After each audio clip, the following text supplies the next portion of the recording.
देवियों और देवताओं, खाते तो सब हैं और पहनते सब हैं और सब घर में रहते हैं। मन कितना सुखी रहता है, इसको तोलो।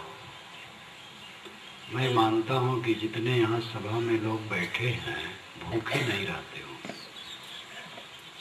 ये परेशानी नहीं होगी कि क्या करें, शाम तक पेट भर भोजन नहीं मिला, ये नहीं होगा। सबका पेट भरता है, भरता ही नहीं, ज्यादा लोग खा लेते, लालच में पड़ करके ज्यादा खा लेते हैं। भात बना हो और 10 खुराक बना हो और 12 लोग घर में हैं तो थोड़ा कम कम खाना पड़ेगा, तब सबका अटेगा। लेकिन ऐसा नहीं है, ज्यादा लोग खा लेते हैं। और कपड़ा भी सबको पहनने को मिलता है। अब तो 2 3 3 4 4 जोड़े ही नहीं, बहुतों के तो बहुत जोड़े। पहले जमाने में एक धोती, एक कुर्ता और एक बनियाई अगर है तो उसमें काम चल जाता रहा। और अगर एक जोड़ी धोती है तब तो भाई बड़े आदमी का लक्षण है। अब अगर कहीं 3 4 धोतियां हैं तो और बड़े आदमी का लक्षण। आजकल तो कई सूट लोग सिलाते हैं और हिंदुस्तानी ढंग से भी अपना सूट है, कुर्ता धोती, वो भी कई कई है। पहले लोग खपड़े के घर में और फूस के घर में रहते थे, आजकल पक्के खूब बनते चले जा रहे हैं। लेकिन पक्के मकान ना हो तो भी खपड़े के मकान में तो सब रह ही रहे हैं, फूस में रह रहे हैं, वो भी मकान है। तो खाते सब हैं, पहनते सब हैं, घर में रहते सब हैं। मन कितना संतुष्ट रहता है, मन में कितनी शांति रहती है, इसकी परीक्षा करो। अगर मन में शांति नहीं रहती है तो जीवन सफल नहीं। मन में शांति न रहने का कारण है हमारी समझ और व्यवहार की त्रुटि। समझ में भी त्रुटि होती है और व्यवहार में भी त्रुटि होती है।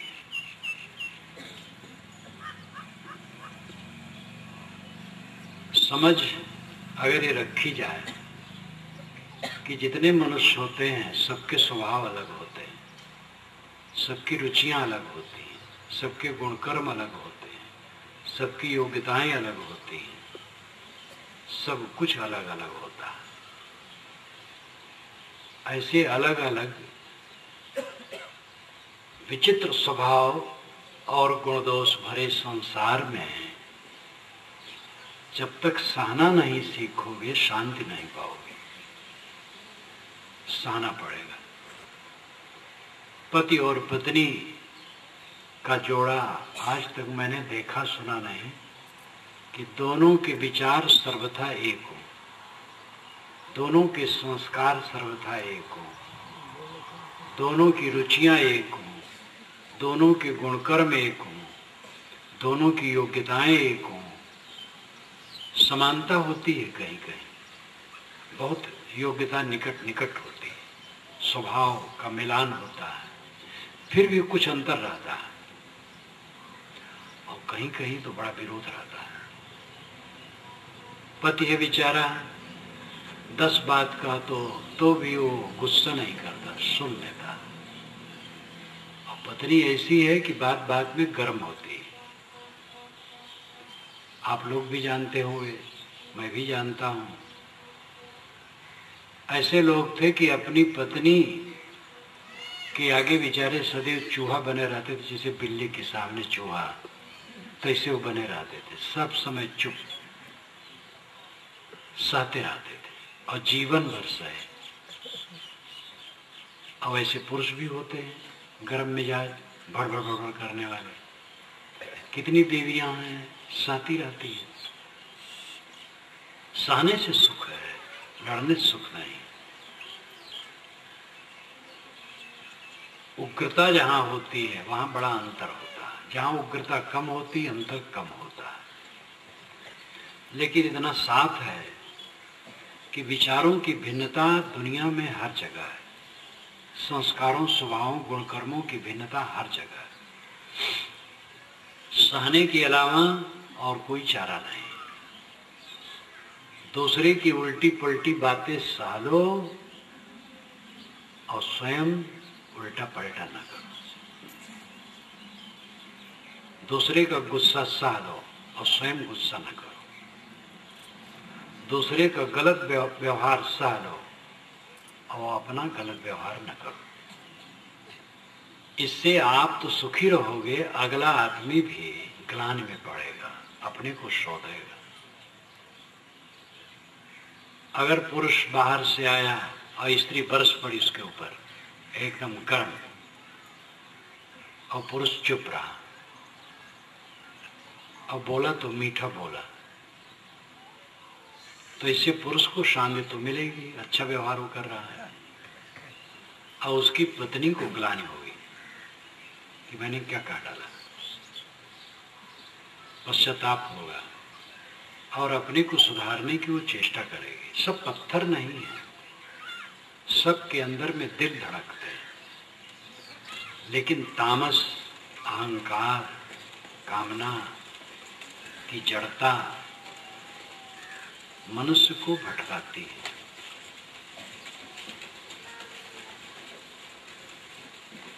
सहना सीखो। पुरुष कट कह दिया, देवी ने सह लिया, तो देवी की विजय, पुरुष की विजय नहीं, पुरुष हार गया। गरम लोहा को काटने के लिए ठंड लोहा चाहिए, और काटने वाला लोहा भी गर्म हो गया, क्या काटेगा, तो मुड़ जाएगा पहले। ये ध्यान दो, गरम लोहा को काटने के लिए ठंड लोहा चाहिए। किसी की गर्मी को सह लेना बहुत बड़ी तपस्या है, और ऐसा व्यक्ति ही आगे बढ़ सकता है। जो कोई विकसित हुआ है धीरज से हुआ, सहन से हुआ। अगर हमें भरी सभा में कोई गाली दे तो अज्ञान बस ही हमें लगेगा कि हमारा नुकसान हो रहा है, तौहीन हो रहा है, और लोगों की दृष्टि में मैं गिर रहा हूँ। ये हमारे अज्ञान से ही होगा ऐसा सोच। इसी सभा में कोई हमें गाली देने लगे, हमारी तौहीनी नहीं है, गाली देने वाले की तौहीनी। अपना तौहीन वो खुद कर रहा है। गाली सुन करके सह लेने वाला ऊपर उठ जाता है, लोगों की नजरों में वो श्रद्धेय हो जाता है। सहना सीखो तो जरा। लोग कहते कब तक सहे, मैं कहता हूं जब तक कोई सहावे, सहो, सह के देखो। गंगोत्री से पत्थर टूट करके चलते हैं, जो पक्के होते हैं वो टकराते टकराते घिस करके चिकने हो जाते हैं, और उनको लोग देवता मान करके पूजते हैं। और जो कच्चे होते हैं वो रेत हो जाते हैं, बेकार हो जाते हैं। प्रतिकूलता में जो सहन रखे, धीरज रखे, वो चमक जाता है, और जो धीरज नहीं रखता, सहन नहीं रखता, वो बिखर जाता है। इस बात पर ध्यान दो, सहना सीखो।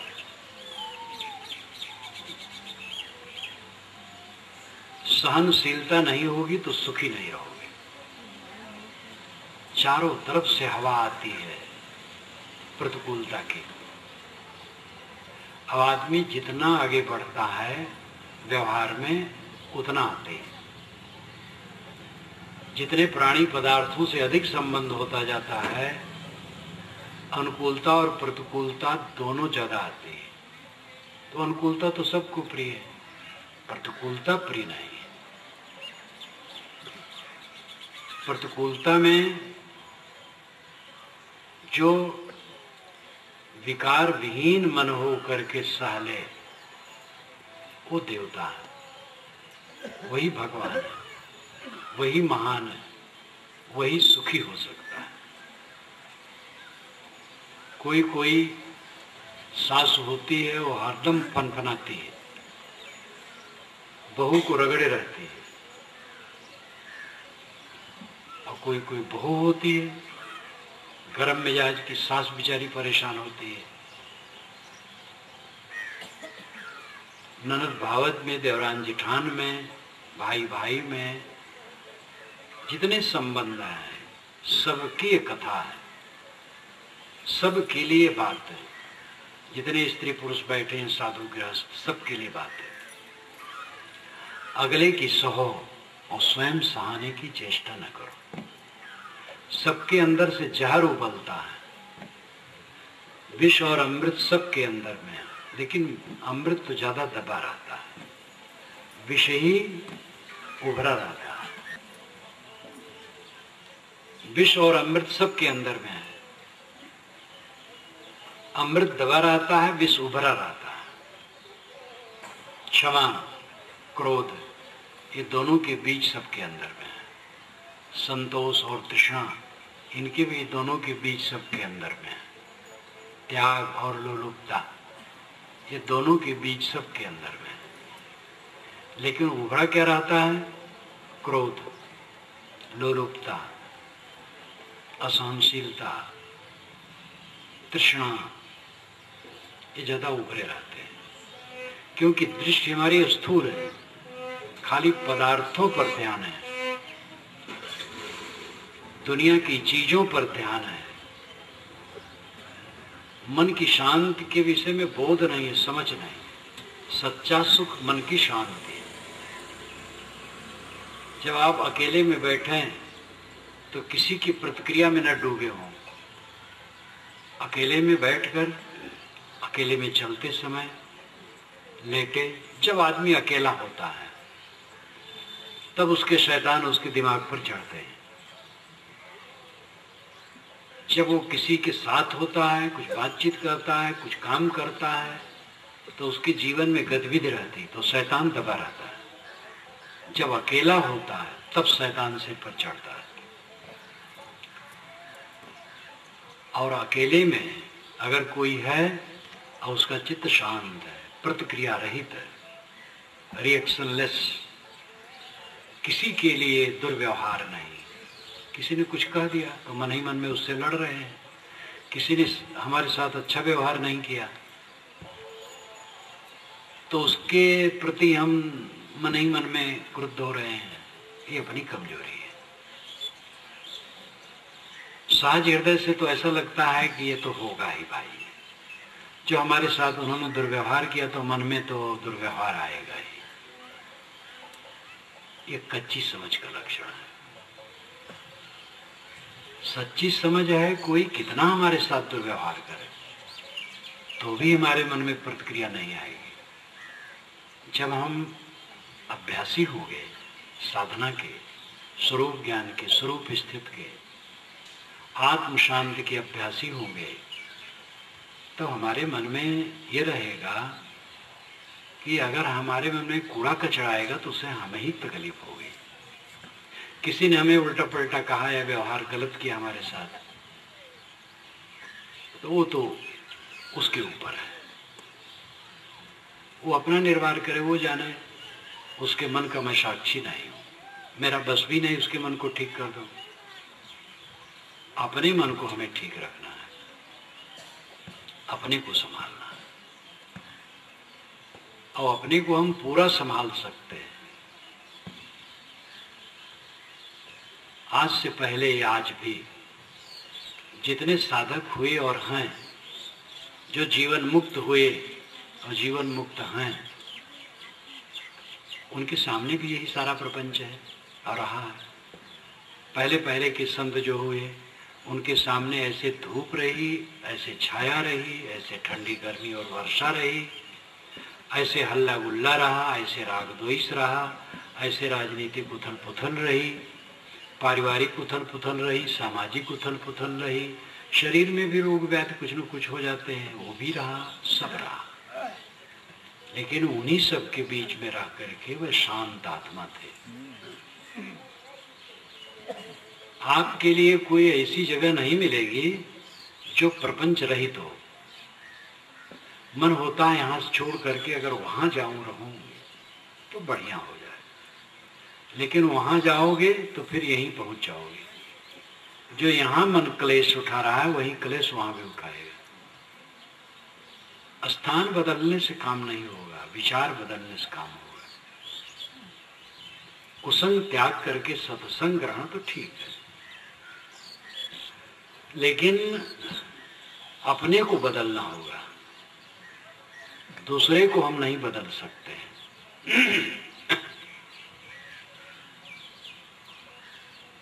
शांति क्यों नहीं मिलती, सुख क्यों नहीं? सच्चा सुख क्या है? शांति।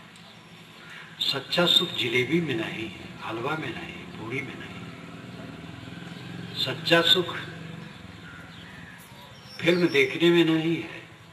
जो सबसे बड़ा सुख माना है वो काम भोग को माना है, भ्रम है। जिसमें आदमी असंतुष्ट हो, उत्तेजित हो, छीड़ हो, मलिन हो, पश्चाताप हो, वासना की वृद्धि हो, भव बंधन पुष्ट हो, सुख कहां? वो तो केवल गर्भाधान के लिए है। नर नारी का संयोग केवल गर्भाधान के लिए है। गर्भाधान के अलावा संयोग सब निरर्थक और अनर्थक है। इसीलिए जानवरों में अधिकतम संबंध गर्भाधान के लिए होता है।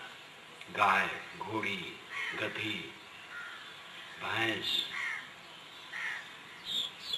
कितने भी जानवर हैं गर्भाधान के लिए केवल संयोग करते हैं, बस, बाकी नहीं। काम भोग जो बड़ा सुख माना है वो सुख नहीं, तो दुख कर है। गृहस्थ के केवल संतान के लिए वो चाहिए बस।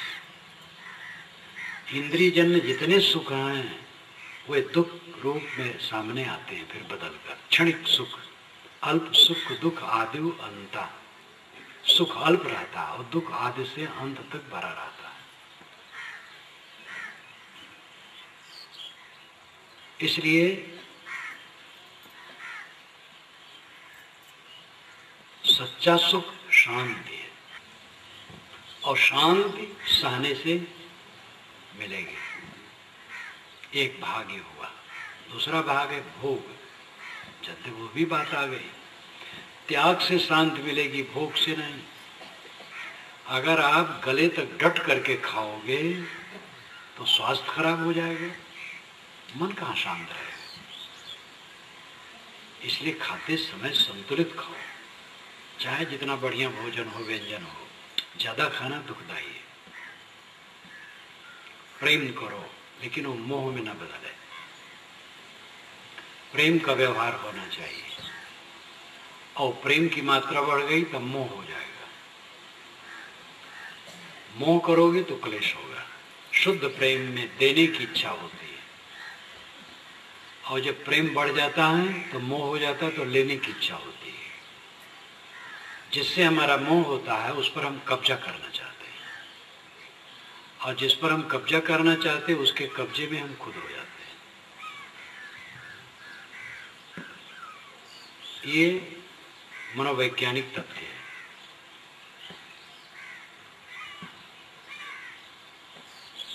भोग का त्याग करो। त्याग में शांति, भोग में शांति नहीं। काम विषय मैंने पहले कह दिया कि गृहस्थ के लिए उसका केवल गर्भाधान के लिए उचित है बस, और निरर्थक और अनर्थक अपने को संभालो। आध्यात्मिक उन्नति चाहते हो तो ब्रह्मचर्य का पालन करो। ब्रह्मचर्य के पालन की आवश्यकता है, स्त्री पुरुष कोई भी हो।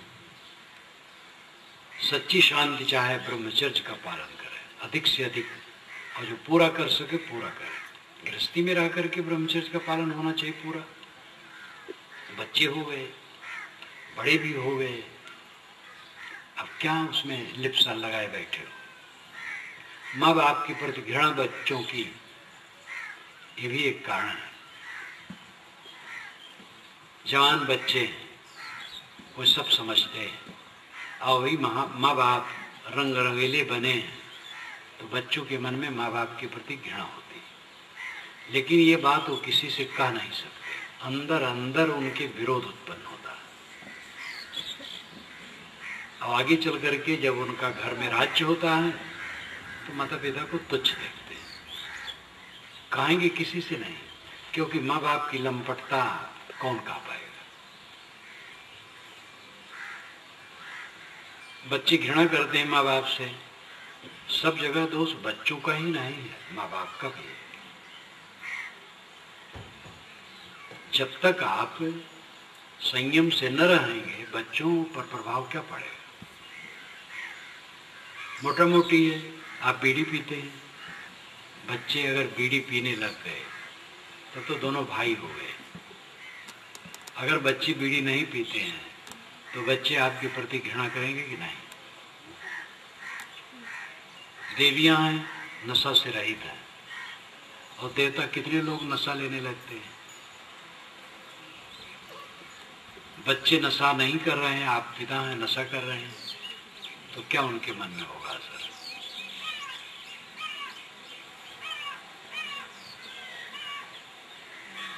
माँ बाप के प्रति घृणा के कई कारण होते हैं। कहा जाता है किसी ने किसी से पूछा कि बच्चों की शिक्षा कब आरंभ की जाए, तो उसने उत्तर दिया बच्चे के जन्म के 20 वर्ष के पहले से। कि ये कैसे संभव है। कि इसका मतलब है जो सद्गुण आप बच्चों में चाहते हैं वो सद्गुण आप में हो, माँ बाप स्वयं सद्गुण संपन्न हो तो बच्चों में सद्गुण आएंगे। आप सदाचारी हैं, संयमित हैं, तो आपका प्रभाव बच्चों पर पड़ेगा। नहीं भी पड़ता है तो वो विशेष बात होती है। कोई कोई कुछ संस्कारी बच्चे होते, नहीं पड़ता है, वो अपवाद है। सामान्यतः माँ बाप का प्रभाव पड़ता है। कितने घरों में पान तक कोई नहीं खाता है, बाल बच्चे भी वैसे हैं। देहरादून में मेरा एक बार कार्यक्रम था, बहुत पूरा काल में, वो तो 67 की बात चाहे होगी, 1967। तो एक संस्था ने बुलाया था, मैं ऋषिकेश में था, वहीं से बुलाए थे। तो मेरा निवास रखे थे एक बीड़ी के व्यापारी के घर में, वो बड़े सेठ थे। उनकी बीड़ी भारत, लंका, पाकिस्तान इन सब देशों में जाती थी। बड़े व्यापारी थे बीड़ी के। वो घर भर हमारे पास बैठते थे, कहते थे साहब मेरे घर में कोई पान खाने वाला नहीं, बीड़ी पीना तो दूर, कोई पान नहीं खाता, कोई नशा का सेवन मेरे घर में नहीं, चाय भर चल जाती और कुछ नहीं। और ये तो बीड़ी वाली बात आई, ऐसे भी है जो बीड़ी व्यापारी नहीं है, व्यापार भी उनका ठीक है और घर में कोई पान तक खाने वाला नहीं है। अच्छी सोसाइटी है तो बच्चों पर वो प्रभाव पड़ता है। आप अपने घर का वातावरण अच्छा बनाइए। उत्साह लेना शांति के लिए आवश्यक है, सह लो। और त्याग जीवन में आना चाहिए। भोग से शांति नहीं मिलेगी, त्याग से शांति मिलेगी। त्याग रखो। भाई के हक को मारने की चेष्टा, लोभ वृत्ति, सामूहिक धन को ज्यादा प्राइवेट बनाने की चेष्टा, इससे घर बिगड़ेगा, अशांति बढ़ेगी। त्याग भाव रखो, हर जगह त्याग भाव रखो। कम से कम गुजर करने की चेष्टा करो तो तृष्णा वाले नहीं होगे, शांति मिलेगी। दूसरी चीज देख करके ललचाओगे, ऐसे मेरे हो, अशांति बढ़ेगी। किसी घर में गए, स्वागत कक्ष देखे, देख करके मन लुभाया, ऐसे मेरा स्वागत कक्ष हो, उसके पास पैसे हैं, उसने बढ़िया भवन बनवा लिया है, स्वागत कक्ष खूब सजा लिया है, गलीचे बिछे हैं, सोफा सेट हैं और बहुत श्रृंगार की चीज़ें हैं। हमारे पास पैसे नहीं, वैसे मकान ही नहीं बना सकते हैं, श्रृंगार कैसे कर सकते हैं? तो देख करके अपने दिमाग को खराब करेंगे तो शांति कैसे मिलेगी? हमारे घर में साधारण कमरा अच्छा है, चटाई बिछा के बैठ जाए, जो कोई मिलने आएगा वो बैठ लेंगे चटाई पर। एक सज्जन चटाई पर बैठते थे और जो कोई मिलने आए चटाई पर बैठ ले। और वैसे वह गरीब नहीं थे लेकिन सादे स्वभाव के थे। कुछ लोग कोचने लगे, यार तुम भी बड़े कंजूस हो, जमाना कैसा बदल गया है। तो कोचते कोचते उनके भी मन में आया, तो फिर चटाई उटाई हटाए और गलीचा बिछाए, सोफा सेट लगाए, तो एक अपने लिए, एक दो दूसरे के लिए।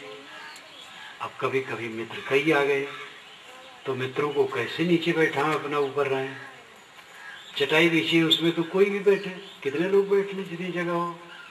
लेकिन अगर कुर्सियां हैं तो एक कुर्सी अपनी, दो चार कुर्सी और आगे 10 लोग, तो कुछ लोग कुर्सी कुछ लोग जमीन पर कैसे बने। तो और लोग कहने लगे, यार तुम क्या दरिद्रता से रखे हो। तो ज्यादा सोफा सेट और कुर्सी खूब लगाई। तो कमरे में उठाए जब चले तो कहीं घुटने में ठोकर लगे, कहीं हाथ में ठोकर लगे। तो उनको बड़ी ग्लानि हुई, क्या बकवास किया हूँ, सब निकाल करके बाहर कर दिए। अब फिर वही गलीचा तो बिछाए रखे कि चलो उसी में बैठेंगे, सोफा सेट सब हटा दिए, कुर्सियां हटा दी और नीचे बैठ के मिलने लगे। एक उदाहरण, नीचे बैठे हैं कि कुर्सी पर बैठे हैं, ये कोई महत्व का नहीं। कितना कीमती मकान है कि सादा मकान है, कोई महत्व नहीं। महत्व है मन का। चटाई पर बैठे हैं, मन में शीतलता है तो महासुख है। सोफा सेट पर बैठे हैं, एसी लगा है, एयर कंडीशनर लगा है, हरहरा रहा है, पूरा मकान शीतल है, लेकिन मन शीतल नहीं है। आबोहवा ठंडी, कश्मीर नहीं साहब, ठंडा हो कलेजा जिसे कश्मीर उसे कहते हैं। कश्मीर का आबोहवा ठंडा नहीं है, कलेजा ठंडा हो वो कश्मीर है। मन शीतल हो, त्याग भाव अपनाओ, थोड़े में गुजर करने की चेष्टा करो, संयम से रहो। भोग की जितनी लालसा करोगे असंतुष्ट रहोगे। भोग की लालसा आज तक किसी की पूरी नहीं हुई है, सब अधूरे में गए। बड़े बड़े राजे महाराजे जल जल करके तृष्णा में मरे। अभी नेपाल में कुछ वर्ष पूर्व राजवंश ने ही अपने भाई के पूरे राजवंश का विनाश करके गद्दी पर बैठा और इतना विप्लव हुआ कि वो सिमट गए। अब तो वहां चुनाव हुआ है और अब तो राजा को वहां से भागने का अवसर आ गया। और सुनता हूं कि वो भारत में ही शरण लेंगे। भारत वाले ही गए थे वहां, ये 200-250 वर्ष हो गया, भारत वाले ही जाकर के राज्य जमाए थे। 3 सरकार तो बहुत पहले भाग आई, 5 सरकार, 3 सरकार, 2 सरकार वहां थी। जो मुख्य राजा होता था 5 सरकार और दूसरे 3 सरकार। तो 3 सरकार तो हवाई जहाज में पैसा वैसा भर करके बनारस 3 सरकार के राजा आ गए थे। नटी इमली में मैं वहाँ जरूरत भी पड़ी थी, हमारे बुरहानपुर के साहिब जी थे तो दर्शन करने गया था। अब उनके बाल बच्चे हुए, सामान्य हो गए। अब 5 सरकार का नंबर है, उनको भारत में ही शरण और कहीं शरण नहीं। अब वे अपने पूरे भाई और पूरे भाई के परिवार का विध्वंस करके सोचे थे कि अब सुख से राज्य करूंगा नेपाल का, नेपाल राज के राजा बनूंगा।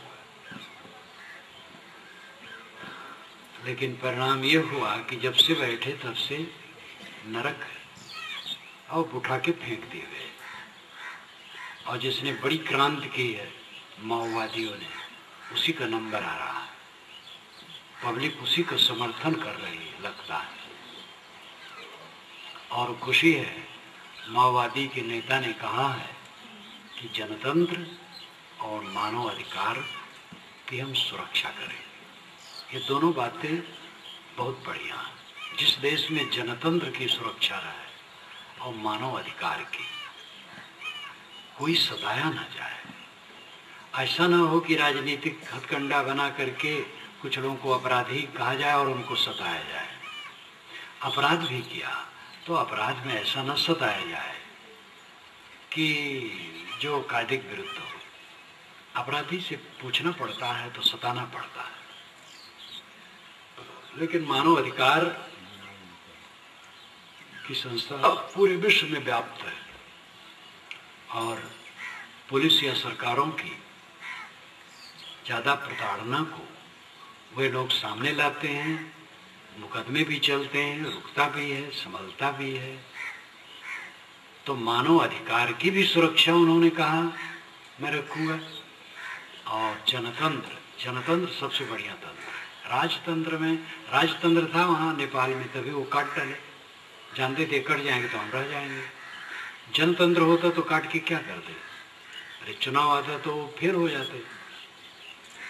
तो जनतंत्र सबसे बढ़िया तंत्र है। जनतंत्र में अपनी त्रुटियां हैं, लेकिन जनतंत्र वालों को अपनी त्रुटियों को सुधारना चाहिए। जनतंत्र से बढ़िया तंत्र कोई है ही नहीं। भारत में जनतंत्र है, 60 वर्षों से चल रहा है। पार्टियां आवे जाए, सभी भारतीय पार्टी हैं, एक दूसरे गाली देते रहते हैं। ये तो राजनेताओं का सब प्रपंच है। अपना जब आध्यात्मिक सौभाग्य फूट जाता है तब कोई राजनेता होता है, क्योंकि राजनेता हो करके फिर झूठ बोलना है, दूसरे बुराई करना है और अपनी प्रशंसा करना है। साथ साथ सेवा भी है जो जिम्मेदारी मिली है। लेकिन महाखुराफाती जिंदगी राजे महाराजाओं पे ही रहा है। फिर भी एक पक्ष है, वो उसकी जरूरत है, करना चाहिए। ऐसे भी राजनेता होते हैं जो अपेक्षा बहुत अच्छे होते हैं, वो हिंसा नहीं करते, करवाते हैं। झूठ फूट तो बोलना पड़ता है, चालाकी भी करना पड़ता है, अगले आदमी को थोड़ा डाउन करने के लिए हथकंडा भी करना पड़ता है, लेकिन फिर भी वो ज़्यादा खराब नहीं होते हैं, बहुत अच्छे होते हैं। नेताओं में भी अच्छे होते हैं, परंतु रास्ता बहुत खराब है। जो शांति चाहे राजनीति में न जाए। तो सह लेना शांति के लिए जरूरी है। अगर शांति सुख चाहते हो तो सहना सीखो और त्याग करना सीखो। थोड़े में गुजर करने की चेष्टा रखो, पद की इच्छा न रखो। पद मिल जाए तो सेवा करो, समझ लो मैं सेवक हूं। पद का अहंकार न रखो। बड़े बुजुर्ग हैं, स्वाभाविक पद है, तो भी आप ये मत समझो, हमें मत समझे हम बड़े हैं। ऊंच नीच है मध्य की वाणी, ऊंच नीच बीच की भाषा, सब जीव बराबर है। ये छोटे छोटे बच्चे और हम दोनों बराबर हैं, उनकी स्वतंत्र सत्ता है। छोटे बच्चों को देखो, कभी वो मचल जाते हैं तो मनाना मुश्किल होता है, बड़ों को थकना पड़ता है। कहानी बीरबल और अकबर की प्रसिद्ध है कि जब एक बार बीरबल सभा में पहुंचे तो अकबर ने कहा कि तुम देरी करके आए और देरी कर देते हो प्राय, और यहाँ पर राजकाज में देरी हो जाती है, तुम्हें दंडित करना है, तुम क्यों देरी किए। दोनों विनोदी भी थे, हंसोड़ भी थे, नोक झोंक भी चलता था कि हुजूर बच्चे की माँ ने कहा है बच्चे को संभालो, बच्चा संभल नहीं रहा था, उसमें देरी हो गई। बच्चों को संभालना क्या है, बच्चों को संभालना क्या है, उसमें क्या देरी लगनी चाहिए। तो बीरबल ने कहा हुजूर मैं बच्चा हो गया, आप संभालिए मुझे। कहा क्या चाहते हो। तो बीरबल हुन हुन करने लगे बच्चे के शरीर। तो क्या चाहते हो। तो कहे कप, चाय पीने कप। कप क्या, ला भाई ला दे उसको, दिए। फिर रोने लगे, अब क्या चाहते हो। कहे हाथी। तो कहे हाथी ले आओ। अराजक सामने हाथी तो उनके बहुत, एक हाथी ले आए, फिर रोने लगे कि आप क्या चाहते हो, कि इस हाथी को इस कप में बैठा दो। तो अकबर ने कहा ये तो असंभव है। तो हुजूर आप कैसे कहे कि बच्चों को समझाना सरल है, कि भाई तुम जीते मैं हारा। तो बच्चों को भी समझाना सरल नहीं रहता, क्योंकि सब बच्चे स्वतंत्र हैं। कई बार माताएं बच्चों को लेके आती हैं तो कहती बंदगी करो, नहीं करना चाहते हैं। अब बच्चे तो हो क्या जा रहे बंदगी नहीं करना चाहते, कितनों हट करे लेकिन वो नहीं करता है, और उसका विचार है नहीं करने का, तो क्या करोगे। तो सब जीव बराबर है। हमारी उम्र ज्यादा है, हम पिता हैं, गुरु हैं, ठीक है, लेकिन सब जीव बराबर है। समता अपनाओ, सहो, दूसरों को कट न कहो, त्याग से रहो, संयम से रहो, कम वस्तुओं में गुजर करने की चेष्टा करो, सुविधा भोगी न बनो। सुविधाएं जो मिल जाए उपयोग कर लो, लेकिन वो सुविधाएं न मिले तो तड़पो न। सब समय सब स्थिति में रहने को सीखो, ठंडी में, गर्मी में, भूख में, तृप्ति में, सब में समान भाव बरतने की चेष्टा करो। सह लेना, किसी को सहाने की चेष्टा न करना, त्याग भाव से रहना, कम वस्तुओं में गुजर करने की चेष्टा करना, समता का बर्ताव करना, ये सब भाव रखने से मन में शांति आती है। अहंकार न करना, किस चीज का अहंकार। शरीर छूटने के साथ अपना माना हुआ सब छूट जाता है। शरीर गया, सब गया। किस चीज का अहंकार है? हमारी बुद्धि तेज है। शरीर रहते रहते किसी किसी की बुद्धि मंद हो जाती है। नस नाड़ियां तो थोड़ी ढील हो गई, कुछ जान ही नहीं पाते हैं। महापंडित राहुल सांकृत्यायन भारत का एक विद्वान, 33 भाषाओं का ज्ञाता। जैसे संस्कृत में गति वैसे अरबी में गति, इंग्लिश तो उसके लिए बाएं हाथ का खेल, चीनी, तिब्बती, रूसी, 33 भाषाओं का ज्ञाता विद्वान। जब विस्मृत का रोग हुआ तो काखा नहीं जान पाता था, जीवित था। एक बौद्ध भिक्षु, भिक्षु धर्म रक्षित प्रसिद्ध भिक्षु त्रिपटाचार्य, बहुत दर्जनों पुस्तक के लेखक बनारस के थे, सारनाथ के। उन्होंने मुझसे कहा था कि अगर राहुल सांकृत्यायन जी जाते तो स्वस्थ हो जाते तो उनको फिर से काखा पढ़ाना पड़ता। 33 भाषा का ज्ञाता। तो ये क्या विद्या का अहंकार, क्या बुद्धि का अहंकार। अभी कहीं चलते ठोकर गिर लगे और गिर पड़ो, थोड़ा खून निकल जाए तो अचेती आ जाएगी, सब ज्ञान भूल जाएगा। ये पानी का बुलबुला शरीर सारी उपलब्धियों का आधार है, आधार ही न पायदार है। इतना कमजोर है कि कुछ विश्वास इसका नहीं किया जा सकता। पुल, मशीन, भवन के विषय में इंजीनियर बता सकता है कि इतने दिनों तक ये चलेंगे, लेकिन एक सुस्वस्थ सुंदर जवान को कोई डॉक्टर नहीं कह सकता है कि इतने दिन चलेगा। आनंद फानंद में शरीर छूट जाता है, स्वस्थ जवान का शरीर छूट जाता है। तो जो समस्त माइक उपलब्धियों का आधार है शरीर, वही पानी का बुलबुला है। किस चीज का अहंकार है? अगर आदमी तत्व चिंतन करे सदैव शीतल रहेगा। ये भी विचार करो, आज से 10 वर्ष पूर्व की घटनाएं कहाँ हैं? जो 80 वर्ष के हैं, 70 वर्ष पुरानी बातें याद करें, वो घटनाएं कहाँ हैं? वे लोग कहाँ हैं? वो चीजें कहाँ हैं? जिन चीजों को लेकर के कलह हो रहा था, वो चीजें कुछ नहीं रह गई। कितना सब भागता चला जा रहा है। जहां सब भाग रहा है, किस बात को लेकर के हम परेशान हो रहे हैं?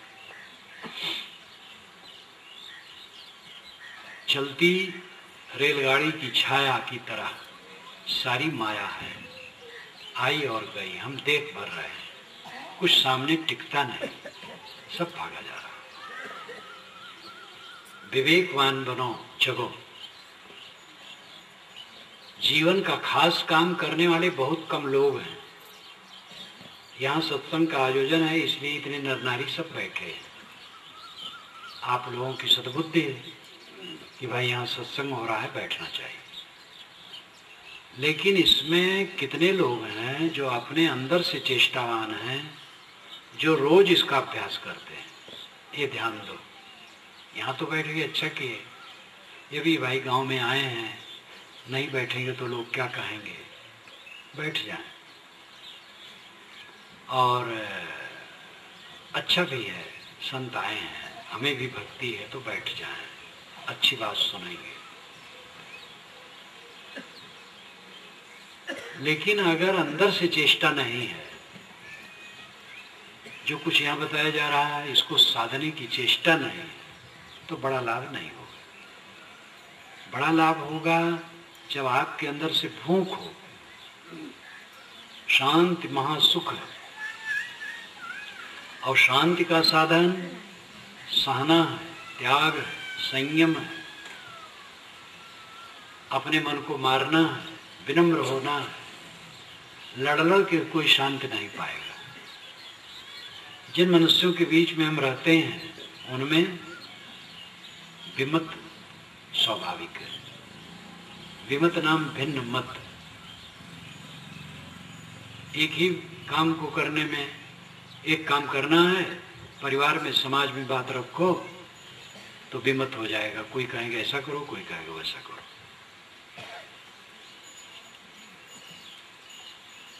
विमत होना कोई बुरा नहीं, विवाद ना हो। अपनी कहे मेरी सुने, सुन मिले के हो, ये साहब का आदेश है। अपनी कहे और मेरी सुने, सुन करके मिल करके एक हो जाए, इसमें सुख है। पत्नी का विचार कुछ, पति का कुछ, आपस में विचार रख लें और रख करके एक मत हो जाए। दोनों ताने न रहें, ताने रहेंगे तो सुख नहीं होगा। भाई भाई हट में पड़े रहें तो घर बिगड़ जाएगा। हम लोग जितने साधु हैं, बात को लेके हट में पड़े रहें, खींचतान करें तो समाज बिगड़ जाएगा। विमत होना बुरा नहीं। विमत तो अलग अलग संस्कार है, कोई कुछ सोचता है, कोई कुछ सोचता है, सबके सोचने का सागर अलग अलग है। एक ही साथ 10 लोग बैठे हैं, लेकिन किसके मन में क्या है कोई नहीं जानता है। अपना अपना सोच कुछ तो मुख की आभा से, हाव भाव से प्रकट होता है और ज्यादा वाणी से प्रकट होता है। जब सोच प्रकट हो गया तब उसमें समाधान करने की जरूरत है।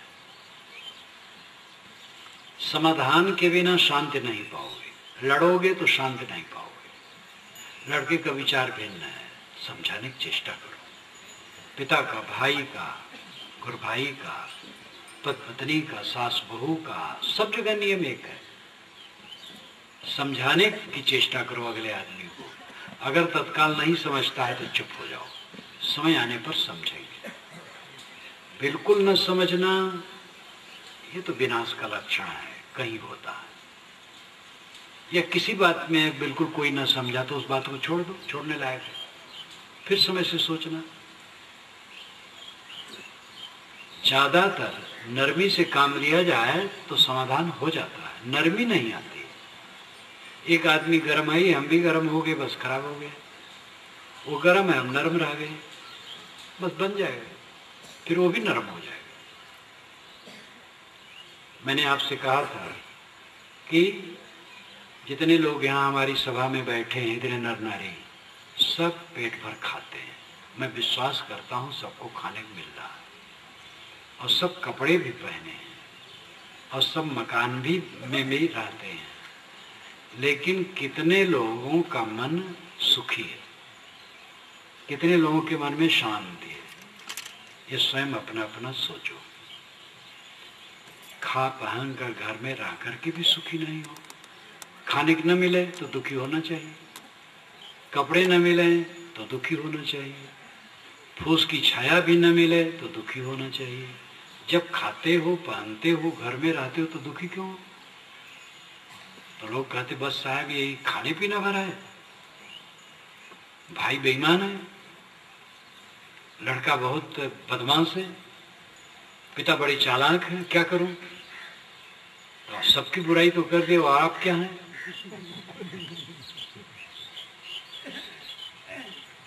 किसी से पूछा जाए, ऐसा करने और कहने वाला दुर्लभ है कि महाराज क्या कहूं, मैं अपने गलत स्वभाव से दुखी हूं। अगर पूछा जाए तो लोग यही कहेंगे, क्या करूं साहब, पत्नी ठीक नहीं, तो देवियां कहेंगी पति ठीक नहीं। अगर सास बहू से बात अलग अलग करो तो कहेगी सास ठीक नहीं, तो कहे बहू ठीक नहीं। सब दूसरे कारण दुखी, अपने कारण कोई दुखी नहीं। और जब तक अपने कारण दुखी होना न मानोगे तब तक दुख दूर नहीं होगा। अब दूसरे कारण दुखी होगे तो दूसरा वैसे रहेगा ही, दुखी बने रहो। अगर हम अपने कारण दुखी हैं, अपने अज्ञान और अहंकार के कारण दुखी हैं, तो अपना अज्ञान अहंकार छोड़ दो, बस सुखी हो जाओ। सब लोग अपने अपने मानसिक विकार के कारण दुखी हैं, और अपना मानसिक विकार साधन से बनता है, उपाधि संयोग से बनता है। उस संयोग में सावधान रहो। कोई यहाँ आकर के हमें गाली देने लगे, मैं सावधान न रहूं तो मेरे मन में विकार बन जाएगा। तो विकार बनने के तो हेतु होते रहेंगे, हेतु तो लगे हैं, कारणों को जीतना बीतता है। अंदर का विघ्न और भीतर का विघ्न, बाहर का विघ्न जो जीत लेता है वही शांति पाता है। भीतर का विघ्न है अपना मनोविकार, काम की लंपटता, क्रोध, लोभ, मोह, ईर्षा, द्वेष, वासनाएं, तृष्णाएं, ये अंदर का विघ्न है। और बाहर का विघ्न है भिन्न भिन्न स्वभाव, उनकी बातचीत, उनसे व्यवहार में निपटना, ये बाहर का विघ्न है। आप सबको समझा करके शांति नहीं पाओगे, अपना समझो। अपना समझ लोगे तो दूसरे अपने आप समझेंगे। आप शीतल रहो तो दूसरे अपने आप शीतल होंगे। कोई गर्म हुआ, आप गर्म हुए, बस गर्मी गर्मी में बढ़ा। कुछ लोग कहते साहब हम सह नहीं सकते, चाहे जो हो सह नहीं सकते। चलो नहीं सहे, बातचीत हुई, गाली गुप्ता हो गया, मारपीट हो गई, पुलिस आई, पकड़ के लेकर के जेल में बंद की। अब सहो, अब जमानत मुचलका करवाओ, फिर मुकदमा लड़ो, फिर गवाही साखी, सफाई के पीछे दौड़ो, पुलिस की चिरौरी करो, ही करो। अब कितना सह रहे हो, पहले ही सह लेते तो कितना सुख रहा। तंबाकू खाते हो, बिना तंबाकू रह नहीं पाते हो। तंबाकू छोड़ दो, 10-20 दिन तक कठिनता लगेगी, फिर जीवन भर के लिए सुखी हो जाओ। ऐसे सब गुड़ाखू, गुटखा, पान, सुपारी, शराब, चाहे जो आदत है, गंदी आदतों को जीतने से सुखी होगे, अपने को जीतने से सुखी होगे। दूसरे को जीत कर कोई सुखी हुआ है? दूसरे की जीत, दूसरे पर जीत तो भौतिक है, शारीरिक है, और वो क्षणिक है, और उसे शांति नहीं मिलती, सुख नहीं मिलता। चौधराना काटने के थोड़ा अहंकार हो जाता है। कोई चुनाव में जीत जाए तो क्या शांत आत्मा हो जाएगा? अरे चुनाव में जीत जाएगा, सावधान न रहे तो नरक के रास्ते पर जाएगा, समझ लो। क्योंकि जितने लोग चुन के आते हैं उनके हाथ में अधिकार और पैसा दोनों आता है, और अधिकार और पैसे का दुरुपयोग किए, लोग लालच में पड़े तो नरक होगा। इसीलिए तप से राज, राज से नरक, ये कहावत है। तप से राज होता है। किसी में कुछ योग्यता होती है, योग्यता परिश्रम से होती है, पहले जन्मों के शुभ कर्मों का परिणाम आज का, उससे उसकी योग्यता है, तो तब से राज्य मिला। राज्य कोई अधिकार, कोई ऐसी चीज मिली, और उसका दुरुपयोग किया तो नरक होगा, पतन होगा। एक जगह, एक बड़े बाजार में मैं था, मध्य प्रदेश में, चुनाव का टाइम था, तो नगर प्रमुख का चुनाव या क्या था, तो कई खड़े थे। और वहाँ मुझे बहुत लोग जानते हैं, तो सब आते थे आशीर्वाद लेने के लिए। तो सबको मैं कहता था कि सेवा करो, प्रसन्न रहो, सेवा करो। तो एक आदमी मेरे पास बैठा रहता था। जब कई लोगों को सुना ऐसा कहते मुझे, तो जब सब चले गए तो कहा, साहब आप किसी को नहीं कहे कि तुम जीत जाओ, बस यही कहे सेवा करो। हम कहे तो मैं ये कैसे कहूँ कि तुम जीत जाओ, तुम्हें आशीर्वाद देता हूँ, ये कैसे कहूँ? बल्कि प्रवचन में मैंने कहा कि जो जीत जाएगा उसको सावधान रहना, नहीं तो उसका दुर्भाग्य उदय होगा, पाप करेगा, पैसा हड़पेगा, पक्षपात करेगा, भाजपा का है तो कांग्रेस की तरफ काम नहीं करवाना चाहेगा, और कांग्रेसी है तो भाजपा की तरफ काम नहीं करवाना चाहेगा। ऐसा भी गांव में होता है। उस मोहल्ले में भाजपा वाले ज़्यादा हैं, इधर कांग्रेस वाले ज़्यादा हैं। और हम सरपंच हो गए तो कांग्रेस वाली तरफ काम करवाएंगे, भाजपा वाले नहीं, टरका देंगे। तो ये पाप। भाजपा वाले हैं तो कांग्रेस वाले काम नहीं करेंगे। जो ऊंचे नेता हैं वैसा नहीं करते, वो दूसरे काम कर देते। वो जानते हैं कि रोज किसी गद्दी नहीं रहती है, लेकिन गांव वाले नहीं समझ पाते। तो शक्ति मिलने पर दुरुपयोग करने से पतन होता है। शक्ति मिले तो सदुपयोग करो। शांति सबसे बड़ा सुख है, और वह तब मिलती है, वह शांति जब आदमी सहनशील हो, त्याग उसमें हो, संयम हो। और फिर साधना मार्ग में चलना, अध्ययन, मनन, चिंतन, ध्यान की तो आवश्यकता है। आप लोगों के लिए हित कामना है कि शांति की तरफ बढ़ो। मैं अपनी वाणी को विराम देता हूँ।